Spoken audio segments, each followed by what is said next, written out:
kwavuka umoya. Kwavuka umoya. Uma uvuka umoya bayaqala abantu bayakhala bayasaba. Abanye lithi iBhayibheli kolena amabhayibheli ami bayabonakala bezama ukukhipha amanzi bazalwane. Amen. Bezama ukukhipha amanzi kodwa yayithanda le ndoda eyaJesu ethi Jesu awunaki nasibhubha na. Kawunaki kungathi nakulendlu kaNkulunkulu ngoba lendlu kuyona kamtshali. Amen.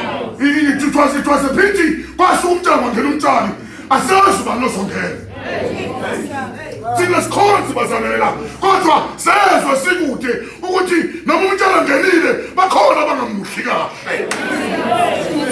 Uthi uyakhala indoda ithi kuso lesiphepho esisabekayo mamlondoloze umuntu. Kodwa ngizonke indoda ezomala zithobeni ngaphansi kwesandla sikaNkulunkulu esinamandla. Ukuze uNkulunkulu vundla jobe ukuze uNkulunkulu aliphakamise ngesikhathi esifanele.